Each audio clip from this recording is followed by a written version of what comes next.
नाम है विक्रम कुमार। आज के इस वीडियो लेक्चर में हम लोग क्या पढ़ेंगे, एवोल्यूशन ऑफ स्लेवरी। इससे पहले हम आप लोगों को क्या पढ़ाएंगे, did women have revolution, of course they have revolution. उनका एक ह्यूज पार्टिसिपेशन था, एक्टिव पार्टिसिपेशन था वुमेन्स का फ्रेंच रेवोल्यूशन। ठीक है, ओलंपिक डिवोर्सेस के बारे में आपको बताया गया, किस लिए उनको एग्जीक्यूट किया गया जैकोबिन क्लब के द्वारा। आपने वुमेन के लाइफ स्टाइल को समझा, लाइवलीहुड के लिए क्या महिलाएं करती थी, ये सारी चीजों को समझा। ठीक है, अब नेक्स्ट टॉपिक है आपका एवोल्यूशन ऑफ स्लेवरी। स्लेवरी कैसे खत्म होता है, ठीक है। तो स्लेवरी खत्म होने के पीछे रीजन क्या है, स्लेवरी था क्या, ट्रायंगुलर स्लेव ट्रेड, इसमें हम एक स्पेसिफिक टॉपिक पढ़ेंगे। तो ये सारी चीजें क्या है वो हम लोग समझते हैं। ठीक है, सबसे पहले जैकोबिन क्लब जब आया था, during the Jacobin club, Jacobin club समझ में आ रहा है, द रेन ऑफ टेरर में आपने टॉपिक में पढ़ा है। तो जैकोबिन क्लब जब आया, the eradication of slavery, slavery को समाप्त करने के लिए सबसे पहली बार एक रिफॉर्म्स, एक बदलाव लाया गया। तो वो जैकोबिन क्लब के द्वारा लाया गया, जैकोबिन रिजीम के द्वारा लाया गया। रिजीम का मतलब शासन काल के दौरान लाया गया। ठीक है, आपका मैक्सिमिलियन रॉबेस्पियर का ये टाइम पीरियड था, 1793 से लेकर के 1794 का। इसी के दौरान जैकोबिन क्लब के दौरान जो है फ्रेंच कॉलोनीज में, खास करके फ्रेंच कॉलोनीज का मतलब कॉलोनी मतलब समझता ना, जब एक देश कहीं दूसरे देश में छोटे छोटे टेरिटरीज को ऑक्यूपाई कर लेता है तो उसे कॉलोनीज कहते हैं। एक पावरफुल कंट्री के द्वारा जब दूसरे छोटे टेरिटरीज पे या कंट्री पे रूल किया जाता है उसे कॉलोनीज कहते हैं। ठीक है, तो जैकोबिन क्लब के दौरान यानी जैकोबिन रिजीम के दौरान क्या हुआ, जो फ्रेंच कॉलोनीज है वहां पे स्लेवरी को खत्म किया गया। ठीक है, रिफॉर्म्स लाया गया कि स्लेवरी किसी तरह से खत्म किया जा सके, इरेडिकेट किया जा सके, डिस्ट्रॉय किया जा सके। Clear. Next, the colonies in Caribbean, Caribbean मतलब क्या है, वेस्ट इंडीज वाला जो पार्ट है आपका, वेस्ट इंडीज समझ रहे हो, अमेरिका के साथ जो है लगा हुआ हिस्सा है। छोटे छोटे आइलैंड का ग्रुप है, 32 आइलैंड का ग्रुप है।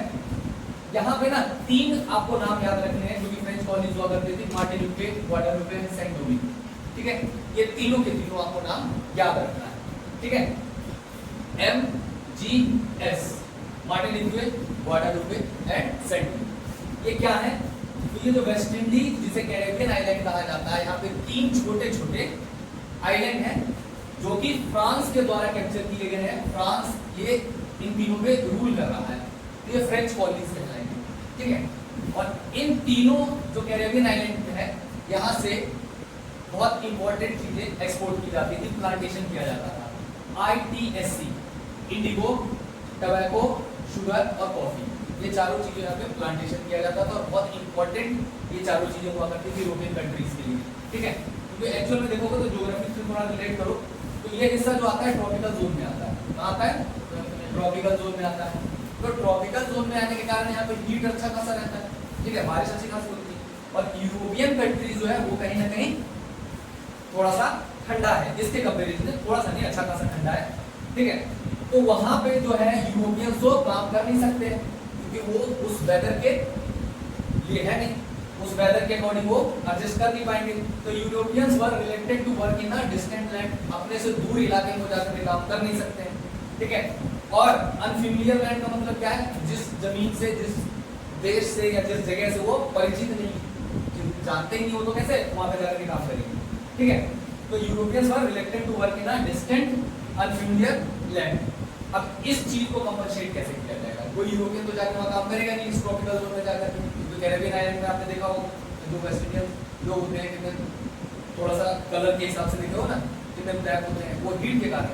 ठीक है, वहां का ज्योग्राफी ऐसा है इसके कारण। ठीक, तो इस शॉर्टेज को कंपनसेट करने के लिए स्टार्ट हो गया ट्रायंगुलर स्लेव ट्रेड। ठीक है, this shortage is compensated by triangular slave trade. Triangular slave trade क्या है देखिए, देख लीजिए। अब कहां से कहां चलता था, तो यूरोपियन कंट्री, अफ्रीकन और अमेरिका। ठीक है, इन तीनों के बीच में चलता था। सिंपली आप इसको ऐसे समझ लीजिए कि आपका अमेरिका पूरी तरह से किस तरफ लगेगा, वेस्ट साइड में। ठीक, सेंटर में आपका यूरोप पड़ गया और साउथ में ये आपका यूरोप है, यहाँ पे आपका अमेरिका है और इधर आपका अफ्रीका है। इस तरह से ट्रेड चलना शुरू हुआ। ठीक, देखिए यहाँ पे 2 नाम है, from the ports of borders and antis. ये दोनों नाम क्या है, पोर्ट मतलब होता है बंदरगाह। ठीक है, कहाँ का बंदरगाह है, तो ये फ्रांस का है।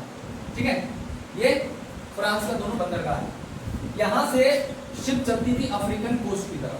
ठीक है, जैसे अगर मैप की तरफ आप देखोगे ना, तो मैप थोड़ा सा बताओ तो, जैसे मान लो फ्रांस यहाँ है, ठीक है, और इधर से अफ्रीकन कोस्ट की तरफ शिप को सेल कर दिया गया।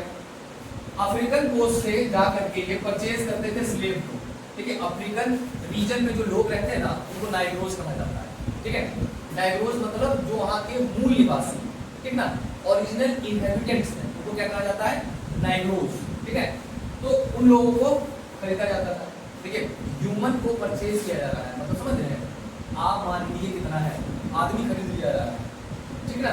आज की डेट में तुमको कोई खरीदेगा भी, जाओगे नहीं ना, तो फिर लेकिन वहाँ पे खरीदा जाता था उस समय पे, स्लेव्स का ट्रेड चलता था, लोगों को खरीदा जाता था। कितने ब्रांडेड है, ब्रांडेड मतलब समझ रहे हो, जैसे मजदूर वगैरह को काम करने के लिए आप ढूंढने जाते हो, तो सपोज दैट कोई बूढ़ा है, थोड़ा वीक है, उसको फिर लेके आओगे नहीं, तुम्हें भी हट्टा कट्टा मजदूर चाहिए, लेबर चाहिए, ताकि वो ज़्यादा इंटर्न हो सके, ज़्यादा तुम्हारा काम हो सके।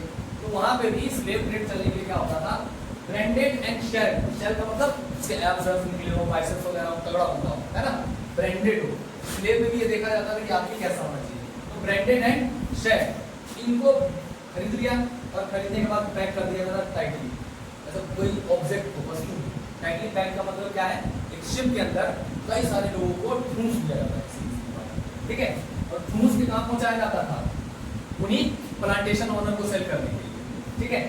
3 मंथ लगभग लग जाते थे, क्योंकि होता क्या था ना, वॉयजेस का मतलब जल यात्रा, जहाज जो है आपका अफ्रीकन कोस्ट से चलती थी, अटलांटिक ओशन से होते हुए कैरेबियन आइलैंड तक पहुंचता था। अगर थोड़ा सा वर्ल्ड मैप आप देखेंगे ना, तो वर्ल्ड मैप में इस तरह से कुछ समझ में आएगा। ये जो है आपका मान लीजिए कैरेबियन आइलैंड, जो कि अमेरिका वाला हिस्सा है, यहाँ आपका अफ्रीका है समझे, और ये अटलांटिक ओशन से इस तरह से यहाँ से बॉर्डर से मेंटेस से लोग आए, खरीदा और यहाँ पे कैरेबियन आइलैंड तक लेके गए। और किनको सेल करते थे, प्लांटेशन ओनर्स को, ठीक है, जो वहाँ पे प्लांटर्स थे, जो लोग इंडिगो, टबैको, शुगर और कॉफी का कल्टीवेशन करवाया करते थे, उन लोगों को ये स्लेव्स को सेल कर दिया जाता, सोल्ड कर दिया जाता। अब इतना कुछ हो रहा है, इंसान को खरीदा बेचा जा रहा है, समझ लो कितना इनह्यूमन है ये। तो इनह्यूमन होने के बाद भी इसकी कोई क्रिटिसिज्म नहीं लिखी पूरी फ्रांस में, नो क्रिटिसिज्म। क्रिटिसिज्म का मतलब आलोचना, किसी ने कोई शिकायत नहीं की, लिख रहा है कितने दोहरे क्या है, हम थोड़ी लिख रहे हैं, ठीक है। तो criticism of slavery in France, कोई क्रिटिसिज्म नहीं मिल रहा है, ठीक है। किसी को कोई मतलब नहीं कि यहाँ पे आदमी बेचा जा रहा है, खरीदा जा रहा है, हमें अपने से मतलब है, ठीक है। लेकिन थोड़े समय के बाद नेशनल असेंबली अगर याद हो आपको, तो कब बना था नेशनल असेंबली, 1791 में, याद है। अगर 1791 नहीं याद है थोड़ा सा पढ़िए। तो 1791 में जब फॉर्म हुआ नेशनल असेंबली, तो इसने राइट्स की बात की थी, राइट स्टेट के द्वारा बनाया गया था ना, टेरिटरी जा करके। तो वहाँ पे लंबा डिबेट चला, डिबेट डिस्कशन चले कि भाई ये ह्यूमन काम हो रहा है, इसे कोई क्रिटिसाइज भी नहीं कर रहा है, स्लेवरी कहीं ना कहीं सही नहीं है, ऐसे लोगों को आप कैसे एक ऑब्जेक्ट की तरह ट्रीट कर सकते हो, लाइफ होता है, ठीक है। And they were decided rights of man should be extended, जो लोगों का यानी कि जितने भी लोग रह रहे हैं वहाँ पे रहे, चाहे फ्रेंच कॉलोनीज में रहे, वो सब के सब तो लाइफ है ना, ह्यूमन है, तो उनके राइट को एक्सटेंड यानी कि और ज़्यादा दूर तक ले जाना चाहिए, including for all those living in the French colonies, उनके लिए भी जो फ्रेंच कॉलोनीज में रहते हैं।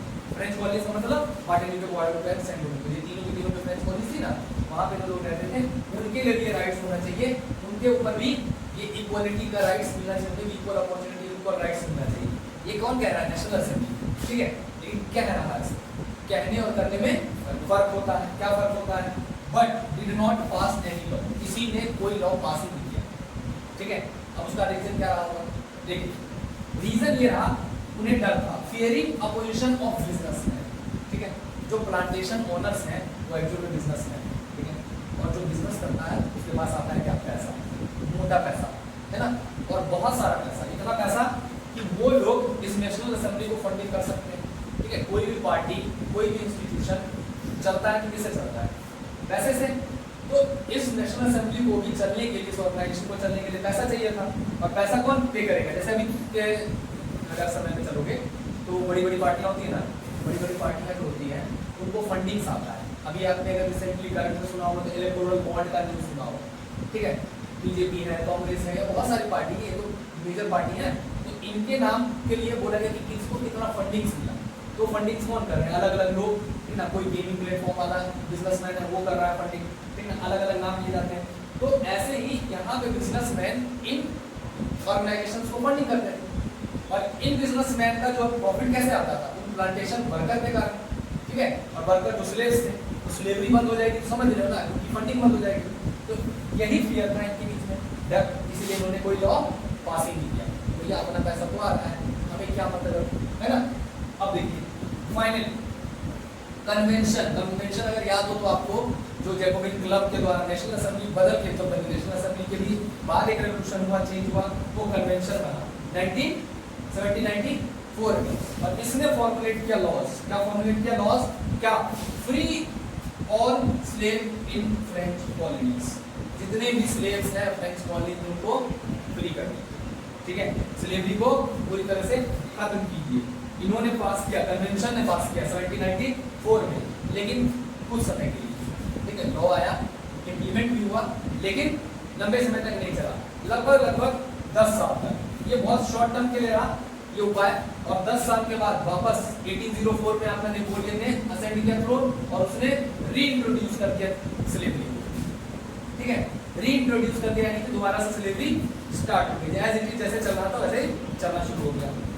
फाइनली अगर स्लेवरी खत्म हुआ है तो 1848 में हुआ, जब फ्रांस एग्जैक्टली रिपब्लिक बन जाता, ठीक है, जो फ्रांस को रिपब्लिक ही बनना था ना, तो एग्जैक्टली रिपब्लिक बन जाता है। इसे आप क्लास 10th में समझेंगे कि 1848 में कैसे लुई फिलिप आए, उस समय पे क्या हुआ, वो क्लास 10 का है, वो आप लोग अगले क्लास में पढ़ेंगे, जब 9th के बाद 10th में पढ़ेंगे तो आप लोग पढ़ेंगे 1848 में फाइनली जो फ्रांस रिपब्लिक बनता है, ठीक है, तो उसमें आप पढ़ेंगे ये सारी चीजें कि फ्रांस में वहां पे भी ये लिखा हुआ मिल जाएगा आपको कि फ्रांस में फाइनली स्लेवरी खत्म हो गई। इसी के साथ आपका ये टॉपिक भी खत्म हो गया। Thank you.